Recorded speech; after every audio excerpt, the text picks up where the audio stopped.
सल्लु अलैहि वसल्लिमु तस्लीमा। अल्लाहुम्मा सल्लि अला सय्यदिना व मौलाना मुहम्मदिन व अला आलि सय्यदिना व मौलाना मुहम्मदिन व बारिक व सल्लिम व सल्लि अलैहि। अस्सलातु वस्सलामु अलैका या सय्यदी या रसूलल्लाह व अला आलिका व अस्हाबिका या सय्यदी या हबीबल्लाह। अस्सलातु वस्सलामु अलैका या सय्यदी या शफीअल मुज़निबीन व अला आलिका व अस्हाबिका या सय्यदी या रहमतल लिल आलमीन। हम्दो सना रब्बे जलील और प्यारे आका जनाब मुहम्मदुर रसूलुल्लाह सल्लल्लाहु अलैहि वसल्लम की बारगाह नाज में दरूदो सलाम का नजराना पेश करने के बाद मुअज़्ज़ज़ मुहतशम बरादरान इस्लाम, जुम्मतुल मुबारक की आज की इस नशिस्त में रब्बे ज़ुल जलाल के फ़ज़्ल व एहसान और उसके प्यारे महबूब मुकर्रम जनाब मुहम्मदुर रसूलुल्लाह सल्लल्लाहु अलैहि वसल्लम की निगाह करम से मेरे रब ने हमें जो मुल्क पाकिस्तान की लाजवाल नेमत अता फरमाई है और हम जश्न आज़ादी 77वां मनाने जा रहे हैं, 77 यौम आज़ादी मनाने जा रहे हैं। इस पर चंद बातें आपके गोश गुजार करना चाहता हूँ कि पाकिस्तान मालिक कायनात की बहुत बड़ी नेमत है और बहुत बड़ी अता है।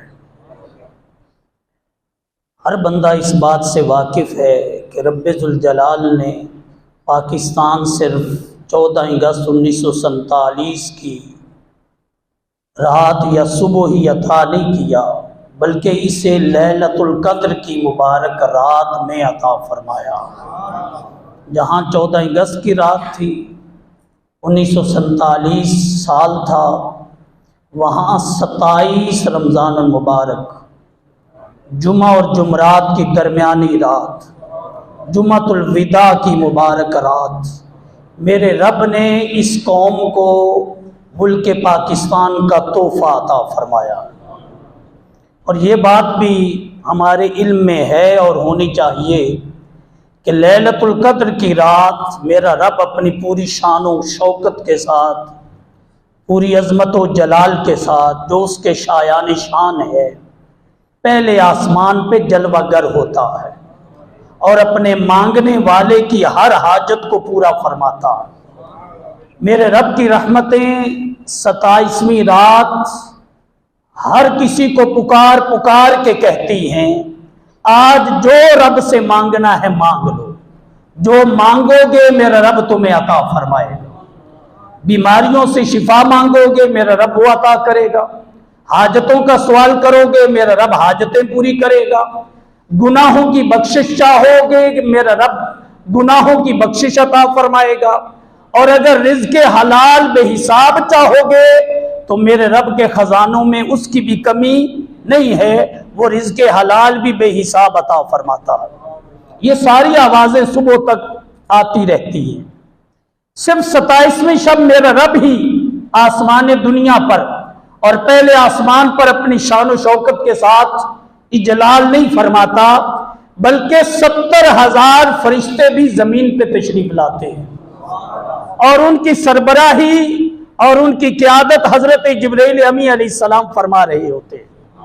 इससे पता ये चला रब्बे ज़ुल जलाल ने हमें पाकिस्तान जैसी बहुत बड़ी दौलत, बहुत बड़ी नेमत, बहुत बड़ा इनाम, बहुत बड़ा तोहफा उस रात अता किया जो लैलतुल क़द्र वाली भी है, जो कुरान के नज़ूल वाली भी है, जो फरिश्तों की नज़ूल वाली भी है, और रब्बे कायनात आसमान दुनिया पर भी अपनी शान व कुदरत के साथ इजलाल फरमाए हुए है। इतनी अजीम निस्बतों की बिना पर मेरे रब ने इस्लामी जमहूरिया पाकिस्तान की दौलत इस कौम को अता फरमाई है। अब इसकी कदर व मंजिलत को जानना, इसके आदाब व ताजीम को जानना और इसके तकाजों को पूरा करना, इस नेमत का शुक्र अदा करना, इस नेमत की हिफाजत करना और रब के तोहफे की कदर करना, यह पाकिस्तानी कौम पे लाजिम और जरूरी है। पाकिस्तानी कौम पर लाजिम और जरूरी है। तो पहला सबक आज का हमारा यही है कि पाकिस्तान अताए खुदाबंदी है और अताए रसूल मुजतबा करीम सल्लल्लाहु अलैहि वसल्लम है। पाकिस्तान की एक दूसरी हैसियत और अजमत और कैफियत यह भी है कि ये आशिक़ रसूल, तर्जमान हकीकत, हकीमुल उम्मत अल्लामा मोहम्मद इकबाल का तसव्वुर भी है और ख्वाब भी है। इकबाल ने यह तसव्वुर पेश किया था और इकबाल ने यह तसव्वुर पेश करते हुए जो जुमले कहे थे वो बड़े ही गौर तलब हैं। इकबाल कहते हैं, मीरे अरब को हवा, मीरे अरब को आई ठंडी हवा जहां से। मीरे अरब से मुराद आमिना के लाल की जात है। मीरे अरब को आई ठंडी हवा जहां से, मेरा वतन वही है, मेरा वतन वही है। इकबाल कहते हैं कि मैंने यूरोप की दुनिया को भी अपनी आंखों से देखा, अंग्रेजों को भी करीब से देखा, हिंदुओं और सिखों को करीब से देखा। मैं इस नतीजे पे पहुंचा कि मुसलमानों के लिए एक अलहदा खित्ता अर्जी की जरूरत है, जहां मुसलमान पूरी शान और शौकत के साथ, पूरी आजादी के साथ और पूरे हुस्न के साथ इस्लाम पर अमल भी कर सके और इस्लाम के सांचे में अपनी जिंदगियां भी डाल सके। इसलिए कि मुसलमानों का तर्ज बुदोबाश, तर्ज सकाफत, तर्ज तहजीब व तमद्दुन, ये सारी अकवाम से जुदा गाना है। रब ने जो मुसलमानों को हलाल व हराम की तमीज अता की है, जायज व नाजायज का फलसफा अता किया है और पाक नापाक की जो इज्जतें अता की हैं, उससे कोई दूसरी कौम आशना नहीं।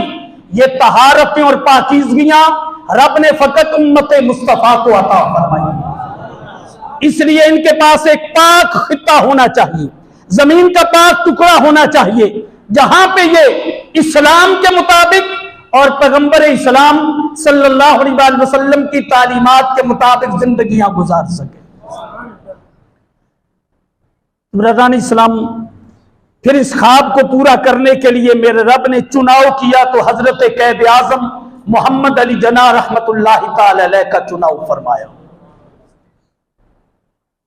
हजरत कैद आजम मोहम्मद अली जना सिर्फ एक लीडर ही नहीं, एक अजीम वकील ही नहीं, एक अजीम रहनुमा ही नहीं, एक अजीम कानूनदान और रहबर ही नहीं, कैद आजम मोहम्मद अली जना सच्चे आशिक़े रसूल, सच्चे मुसलमान और मुखलिस मोमिन भी थे।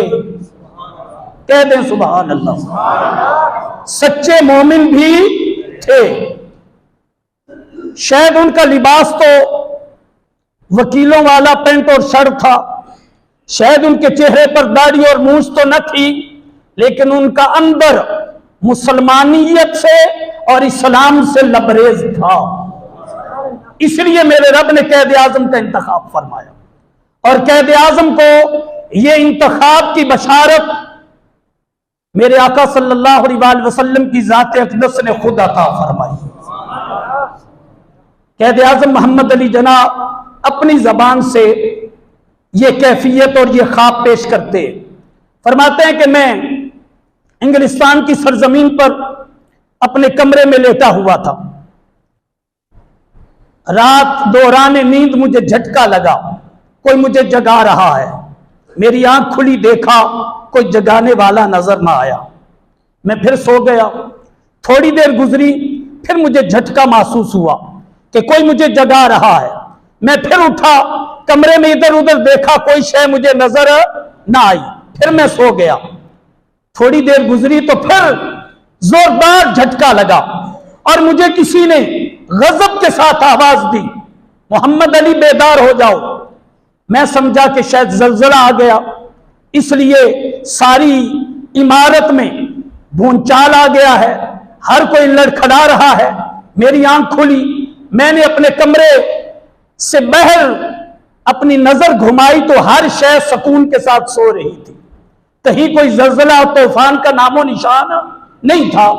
इसी कैफियत में मैं क्या महसूस करता हूं, मेरा कमरा लम्हा ब लम्हा, दर्जा ब दर्जा मुअत्तर से मुअत्तर होता चला जा रहा है, खुशबूदार से खुशबूदार होता चला जा रहा है। और सिर्फ खुशबूदार ही नहीं होता चला जा रहा, वो रोशन से रोशन तर भी होता चला जा रहा। आहिस्ता आहिस्ता महक भी बढ़ती जा रही है, खुशबू और रोशनी भी बढ़ती जा रही है। मेरी हैरानगी और कैफियत बढ़ने लगी कि ये क्या हो रहा है। खुशबू बड़ी लाजवाल और बेमिसाल है, रोशनी बड़ी अजीबो गरीब है।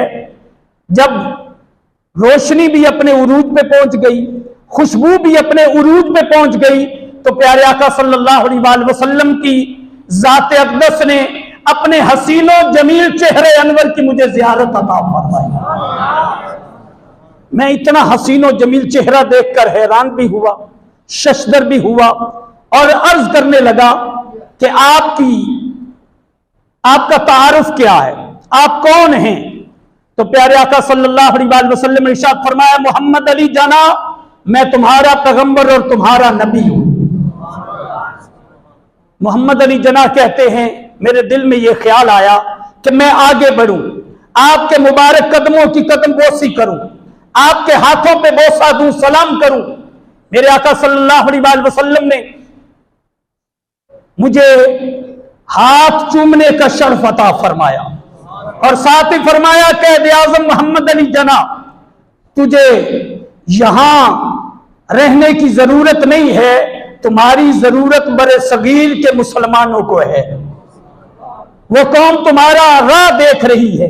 मेरे रब ने बरे सगीर को एक अलहदा खित्ते अर्जी में तब्दील करने का इरादा फरमा लिया है और उसके लिए मेरे रब ने इंतखाब भी तेरा फरमाया है।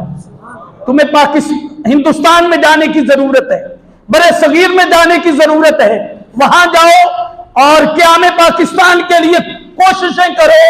मैं भी तुम्हारे साथ हूं, खुदा की रहमतें भी तुम्हारे साथ हैं। कैद आज़म मोहम्मद अली जना रहमतुल्लाहि ताला अलैह ने ये अल्फाज सुने और साथ ही मेरे आका सल्लल्लाहु अलैहि वसल्लम ने जाते हुए इरशाद फरमाया, पाकिस्तान का सारा नक्शा तुम्हारे सिरहाने के नीचे मौजूद है। कैद आज़म कहते हैं कि मैं सुबह उठा, मेरे ज़हर व बातन के हालात तब्दील हो चुके थे, मेरे कमरे का माहौल गवाही दे रहा था। आज मेरे साथ खास नौइयत का वाकया पेश आया है। जो ख्वाब मैंने देखा है वो हक और सच देखा है। फरमाते हैं, जब मैंने सिरहाना उठाया तो पाकिस्तान की फाइल मेरे सिरहाने के नीचे मौजूद थी। पता ये चला पाकिस्तान अताए खुदाबंदी भी है और अताए रसूल भी है। ये सारा इंतखाब खुदा की तरफ से और प्यारे मुस्तफ़ा करीम सल्लल्लाहु अलैहि वसल्लम की तरफ से हो रहा है। और ये जो बात मैंने अर्ज की है, इसकी तफसील अगर कोई वजाहत और तफसील के साथ पढ़ना चाहे तो एक किताब है अल्लामा सैयद साबिर हुसैन शाह साहिब की, और उसका नाम है कैद आज़म रहमतुल्लाहि ताला अलैह रिसालत माब सल्लल्लाहु अलैहि वसल्लम की नजर में। कैद आज़म रिसालत माब सल्लल्लाहु अलैहि वसल्लम की नजर में सैयद साबिर हुसैन शाह साहिब इसके राइटर हैं। उसे पढ़िए, आपके मन की दुनिया तब्दील हो जाएगी और आपका दिल गवाही देगा कि रब ने यह खास पाकिस्तान का तोहफा इस कौम को रब्बे कायनात के फजल से और प्यारे आका की निगाह करम से हमें नसीब हुआ है। दरगान इस्लाम कैद आज़म तशरीफ लाए, वफादारान पाकिस्तान ने, औलियाए किराम ने और कौम के हर तबके के साथ ताल्लुक रखने वाले जो पाकिस्तान की आज़ादी और वतन की आज़ादी चाहते थे, उन्होंने लम्हा बालमा कैद आज़म का साथ दिया। कैद आज़म के कदमों के साथ कदम मिलाए। मेरे मालिक ने 27वीं रात 14 अगस्त 1947 जुमातुल विदा की मुबारक शब में ये खित्ता अर्जी इस कौम को अता फरमा दिया। इस पर हमें रब्बे कायनात का करोड़ा मर्तबा शुक्र अदा करना चाहिए। अगर हम आजादी की नेमत पूछना चाहते हैं तो इंडिया में बसते हुए मुसलमानों से पूछें उनके साथ क्या हो रहा है। अगर वो गाय का गोश्त खाए तो उन पर जिंदगी कितनी तंग कर दी जाती है। वो गाय का दूध इस्तेमाल करें तो उनके लिए जिंदगी कितनी तंग हो जाती है। वो अगर कोई और इसी तरह का इस्लाम वाला कदम उठाएं तो उनके लिए जिंदगी कितनी दुश्वार बन जाती है। आज रब का करोड़ा फजल है, 77 साल हो गए, चाहे मेरी कौम की किस्मत बदली या ना बदली, लेकिन हम आजादी की जिंदगी गुजार रहे हैं। और किस्मत बदलने में भी जहां हमारे हुक्काम बाला कसूरवार हैं, हमारे सारे के सारे हुक्मरान, चाहे वो सिविल हूं या वो डिक्टेटर हूं, वो कसूरवार हैं, वहां उम्मत का एक एक फर्द भी पूरा पूरा कसूरवार है। कभी भी अपने आप को इस कसूर से बाहर ना निकालिएगा, इसलिए कि करप्शन बेशक इक्तदार में बैठने वालों ने की है, लेकिन उसके हिस्सेदार मैं और आप भी हैं। मुझे बताइए कि हर दफ्तर में जब कोई लाइसेंस बनवाने जाता है तो रिश्वत का दरवाजा कौन खोलता है? जब कोई जमीन का इंतकाल कराने जाता है तो अपने लिए आसानियों के दरवाजे कौन खोलता है? अगर सारी कौम यकजान होके खड़ी हो जाए कि हमने हराम का दरवाजा बंद करना है और सारे यकजान हो जाएं तो एक दिन में यह दरवाजा बंद हो सकता है। लेकिन यह कौम भी ऐसा करने के लिए तैयार है। इकबाल ने कहा था, खुदा उस कौम की हालत नहीं बदलता जिसको ना हो ख्याल अपनी हालत के बदलने का। और ये कुरान की आयत का उन्होंने तर्जमा किया है, इन्नल्लाह ला युगय्यिरु मा बिकौमिन हत्ता युगय्यिरु मा बिअनफुसिहिम। मेरे रब ने कुरान में 2 दफा फरमाया, बेशक अल्लाह उस कौम की हालत तब्दील नहीं फरमाता जो कौम अपने आप को बदलने की कोशिश नहीं करती। हमने भी अपने हिस्से का काम नहीं किया। हमने भी इस सरजमीन पे कांटे बोए हैं, हमने फूल नहीं उगाए, हमने नफरतें बोई हैं, हमने मोहब्बतें तकसीम नहीं की। हम भी राजा चौधरी खान पठान जरदारी मजारी से बाहर नहीं निकले। अगर हम पहले मुसलमान होते, नबी के गुलाम होते और फिर अपने आप को सिंधी, बलोची, पश्तून और पंजाबी से निकालकर पाकिस्तानी हो जाते तो मेरा रब इस कौम की भी तकदीर बदल देता और इस मुल्क की भी तकदीर बदल देता। लेकिन हम सब ने 1.5 ईंट की मस्जिद बना रखी है और हर कोई यही चाहता है, मुझसे बड़ा कोई नहीं है, मुझसे बड़ा कोई नहीं है। हर कोई खादमे आला बनने के चक्कर में है, कोई खादमे पाकिस्तान बनने के चक्कर में है और कोई अपने आप को बादशाह सलामत और अमीरुल मोमिनीन बनाने के चक्कर में है। जब हर कोई इतने बड़े बड़े ख्वाब देखेगा तो नीचे सफाई कौन करेगा और नीचे आबियारी कौन करेगा? फूलों को पानी कौन देगा? पौधों को की गोडी कौन करेगा? ये काम करने के लिए हम में से कोई भी तैयार नहीं है। और हम देख रहे हैं कि खुशहाली हमारे दरवाजे पे आ जाए और दूध की नहरें खुद ब खुद हमारे दरवाजे पे चल के आ जाएं, शहद की नहरें हमारे दरवाजे के सामने से गुजरे, ये बहुत बड़ी बेवकूफी और बहुत बड़ी खामख्याली है। और उससे बड़ा जुल्म हमने ये किया है कि हमने हमेशा वोट देते हुए इंतखाब के वक्त चेहरों को देखा, खानदानों को देखा, हमने मुल्क पाकिस्तान को नहीं देखा। मुल्क पाकिस्तान को किसी को बुरा लगे तो बुरा लगे, मैं किसी सियासत का नुमाइंदा नहीं हूं। मैं मिंबर का हक अदा करते हुए आपको कह रहा हूं, हमने खानदान मजबूत किए हैं, हमने पाकिस्तान मजबूत नहीं किया। आप देख लें, जाती सारे कारोबार, चाहे वो आपके हों, मेरे हों या पाकिस्तान के हुक्मरानों के हों, साबका के, मौजूदा के, किसी के भी हों, सबके जाती कारोबार तो आगे जा रहे हैं और पाकिस्तान के सारे इदारे पीछे जा रहे हैं। कभी सोचा? अगले दिन एक अखबार छपी है खलीजी ममालिक में, उस पर लिखा हुआ था पाकिस्तान फॉर सेल। क्या लिखा हुआ था? बोले बोले, क्या लिखा हुआ था? Pakistan for sale. नेट पे जाए, लिखे आ जाएगा अखबार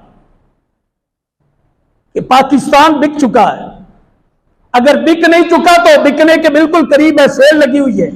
फिर आगे वो तशरीह करते हैं, मोटरवे किसी की मिल्कियत रख दी गई, एयरपोर्ट किसी के हवाले कर दिए गए, स्टील मिल किसी के हवाले कर दी गई। इदारे तो सारे गैरों के पास हैं, आपके पास क्या है? तो मेरी गुजारिश है, आइए पाकिस्तानी होने के नाते सबसे पहले अपने गुनाहों से अल्लाह की बारगाह में तौबा करें, अपनी गलतियों का एतराफ करें और अपनी गलतियों से तौबा करके अपने आप को सहले, पाक और अजीम तरीन मुसलमान और अजीम तरीन पाकिस्तानी बनाने का एहतमाम करें। दूसरी गुजारिश यह है, मुल्क के साथ मुखलिस हो जाएं। मुल्क के साथ, बोले बोले, मुल्क के साथ, जैसे अपनी दुकान के साथ मुखलिस हैं, अपने कारोबार के साथ मुखलिस हैं, अपनी फैक्ट्री के साथ मुखलिस हैं, अपने इदारे के साथ मुखलिस हैं, जैसे अपने बच्चों के साथ मुखलिस हैं, इस मुल्क के साथ मुखलिस हो जाएं। मेरा रब बरकतें ही बरकतें अता फरमाएगा। उससे अगली गुजारिश करूंगा, अगर चाहते हैं कि पाकिस्तान की तकदीर बदल जाए तो वो जहालत से नहीं बदलेगी, वो तालीम की रोशनी से बदलेगी। किससे बदलेगी? बोले बोले, किससे बदलेगी? इल्म की रोशनी से, तालीम के नूर से। इसे हम करें। 77 सालों में हम एक डॉक्टर अब्दुल कदीर खान पैदा कर सके और उसकी भी कदर न कर सके, यह बेकदरी कौम की निशानी है। और उसकी बेकदरी पर कौम बोली भी नहीं, यह कौम की बेहोशी की निशानी है। एक एटमी साइंसदान मुल्क में पैदा हुआ और उसकी भी यह कौम कदर न कर सकी, और चाहते यह है कि आसमान की दुनिया जमीन पे तशरीफ ले आए। गुजारिश है, इल्म को हम करें, इल्म को सपोर्ट करें और इल्म की रोशनी से अपने मुल्क को आगे बढ़ाने का एहतमाम करें। उससे अगली गुजारिश यह है, जातियात का ना सोचें, इज्तिमाई सोच पैदा करें। क्या करें? सारे बोले, क्या करें?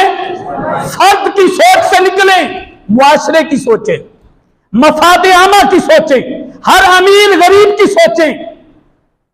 यह काम कौन कर रहा है? दूध में पानी मिलाना। यह काम कौन कर रहा है? मिर्चों में ईंटें पीस के डालना। यह काम कौन कर रहा है? चीनी में सूजी को डालना। यह काम कौन कर रहा है? कि अगर गाड़ी आके फ्रूट वाली रेहड़ी के सामने रुके तो उसका रेट और है, और पैदल वाला फ्रूट खरीदे तो रेट। ये नाइंसाफी कौन कर रहा है? हुकूमत वक्त कर रही है। बोलिए, ये वजीर आजम कर रहा है, सदर कर रहा है, ये कौन कर रहा है? ये मैं और आप कर रहे हैं। अगर हमारा ये हाल है तो ऊपर फिर वली नहीं आएंगे, ऊपर फिर उमर फारूक के सानी नहीं आएंगे, सलाहुद्दीन अय्यूबी के नायब नहीं आएंगे।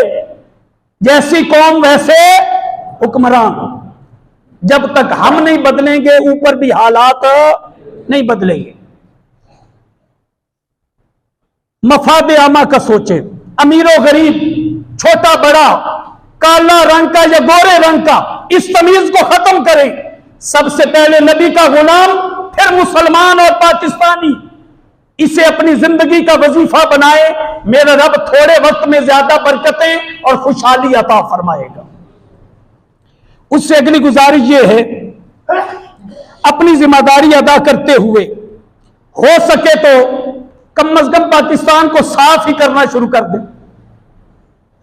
हमारे यहां तो यह तरीका है, करोड़ रुपए का घर बनाया जाता है, 5 करोड़ की कोठी बनाई जाती है, घर के सामने गली नहीं बनाई जाती। वजीर आजम साहबा का बनवासन, घर के बाद बाहर एक बल्ब नहीं लगाया जाता, यह म्यूनिसिपल कमेटी आके लगाएगी। 3 करोड़ का घर बनाया, 5000 की नाली नहीं बनाई। यह एसी साहब और डीसीओ साहब का काम है, चेयरमैन और एमपी एमएनए का काम है। मुझे बताइए, उन गलियों में आपने रहना या एमएनए ने? बोलिएगा। परेशान हो गए हो? ये गलत बात कह रहा हूं? एमएनए ने उस गली में नहीं रहना और आपके बच्चों ने रहना है। तो मैं हाथ जोड़ के कहूंगा, अपने पांव पे खड़ा होना सीखें, मंगते न बने जैसे हुक्मरानों ने हमें पूरी दुनिया में मंगता बना दिया है। एनजीओज मंगते पे लगी हुई हैं, हमारे हुकूमती इदारे मंगतेपन पे लगे हुए हैं। मैं कहता हूं एक ज़कात जो इस्लाम का अहम तरीन हुक्म है ना, अगर दयानतदारी के साथ सही इस्तेमाल हो ना और 100 घरों को देने की बजाय 10 घरों में ज़कात तकसीम की जाए और उन्हें इतनी दी जाए कि अगले साल वो ज़कात मांगने वाले न रहे, बल्कि उस ज़कात से कारोबार करें, रक्षा खरीदें, उससे कोई गाड़ी खरीदें, उससे कोई छोटा मोटा दुकान और खोखा बनाए और कारोबार शुरू करें, तो एक साल में 10 बंदे अपने पांव पे खड़े हो सकते हैं। लेकिन मेरी कौम ऐसा करने के लिए तैयार नहीं। ये ईदी सेंटर से लेकर स्वीट होम तक, स्वीट होम से लेकर वेलफेयर हर इदारे तक हर कोई मांगने पे और मंगतेपन पे लगा हुआ है और हुक्मरान इस पे खुश हैं। रोजाना सलाब आने चाहिए माज़अल्लाह। हुक्मरान इस बात पे खुश है रोजाना ज़लज़ले आने चाहिए इस कौम पर। क्यों खुश है? कि हमारे मांगने के दरवाजे और ज्यादा खुल जाते हैं। अभी तक हुक्मरानों के महल्लात में और उनके सटोरों में 2015 के ज़लज़ले का सामान मौजूद है। बेशक सर्वे कर लें, अफवाज पाकिस्तान के किसी मुखलिस बंदे से पूछ ले, हुकूमती किसी मुखलिस बंदे से पूछ ले, 2015 का भी सामान सटोरों में मौजूद है और कौम वहीं की वहीं खड़ी है। ज़लज़ले वालों और सलाब वालों को किसी ने कुछ बनाकर नहीं दिया और अभी भी झूठ बोलते हुए हमारे हुक्मरानों को हया नहीं आती। कहते हैं कि आइंदा खुशहाली खुशहाली है। 40 सालों में और 76 सालों में नहीं आई तो आइंदा इन्हीं की बातों पे लगे रहे और इन्हीं की बातों पे काम धरा तो इंशाअल्लाह पहले जन्नत में हैं और आगे जहन्नम का इंतजार माअज़ल्लाह करने की कोशिश करनी चाहिए। ये मेरा जुमला सख्त है लेकिन नजर यही आ रहा है। जिस कौम को बिजली और दूध और रोटी से बाहर न निकलने दिया जाए 40 और 60 सालों में और 76 सालों में, उस कौम की आगे भी कोई रोशनी नजर नहीं आती। तो मैं अर्ज करूंगा पाकिस्तान को साफ करें, इसकी सफाई का एहतमाम करें। घर बनाया है तो गली खुद बना दें, नाली खुद बना दें, उसकी सफाई खुद करें। ऐसे अगर हर बंदा मुखलिस पाकिस्तानी बन जाए, पाकिस्तान साफ भी हो सकता है, खूबसूरत भी हो सकता है, सरसब्जो शादाब भी हो सकता है और इंशाअल्लाह खुशहाल भी हो सकता है। आखिरी गुजारिश ये करूंगा, अगर हम चाहते हैं कि पाकिस्तान में खुशहाली आ जाए तो कौलो फेल का तजाद छोड़ दे। कौलो फेल का तजाद मैं माजरत के साथ कहूंगा, हमारे हुक्मरान ही मुनाफिक नहीं, हम बैसियत कौम भी मुनाफिक है, इल्ला माशाअल्लाह थोड़ों को छोड़कर। हम बैसियत कौम भी मुनाफिकत की जिंदगी में। मुझे पता है जुमला सख्त है लेकिन मैंने भी जहां से पढ़ा है किसी वली कामिल के अल्फाज पढ़े हैं और उस वली का नाम है इशफाक अहमद जाविया, उनकी किताब है। इंतहाई समझने के अल्लाह वाला गुजरा है मोहम्मद इशफाक अहमद मरहूम। उसने कहा सिर्फ इस मुल्क के हुक्मरान ही मुनाफिक नहीं, कौम भी मुनाफिकत में पूरी पूरी शामिल है। हमारा हाल यही है, बंदा सामने खड़ा हो तो तारीफों के पुल, उसने पुश्त पीछे की उल्टी केसट शुरू हो जाएगी। हम मस्जिद में और हैं, मस्जिद से बाहर, रिश्तेदारों में और हैं, रिश्तेदारों से बाहर, फोन सुने तो अल्फाज और हैं, फोन रखें तो अल्फाज और हैं। बेशक मुआवजा कर लेना, हर बंदा अपने गरीबान में जान के मुहासबा करे, इंशाअल्लाह उसकी अपनी मुनाफिकत उसे अच्छे तरीके से नजर।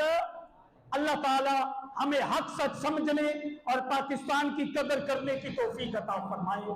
पाकिस्तान को खुशहाल, बेहतर और अजीमुशान बनाने के लिए हमें अपने अपने हिस्से का चिराग, अपने अपने हिस्से का दरख्त, अपने अपने हिस्से का फूल और अपने अपने हिस्से की शमा जलाने की तौफीक अता फरमाए।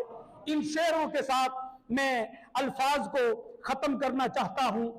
दुआया अल्फाज हैं, खुदा करे मेरी अर्ज़े पाक पर उतरे, खुदा करे मेरी अर्ज़े पाक पर उतरे वो फसले गुल जिसे अंदेशा ज़वाल ना हो। यहां जो सब्जा उगे वो हमेशा सरसब्ज रहे और ऐसा सरसब्ज कि फिर उसकी कोई मिसाल ना हो। खुदा करे मेरे हर हम वतन के लिए, खुदा करे कि मेरे हर हम वतन के लिए हयात जुल्म ना हो, जिंदगी वबाल ना हो। हयात जुल्म ना हो और जिंदगी वबाल ना हो। अल्लाह ताला हम वतनों को सलामत रखे, इन्हें आगे की और इज्तिमाई सोचने की तौफीक अता फरमाए और मुल्क के लिए अपनी आंखें बंद होने से पहले कुछ कर गुजरने की तौफीक अता फरमाए। वमा अलैया इल्लल बलागुल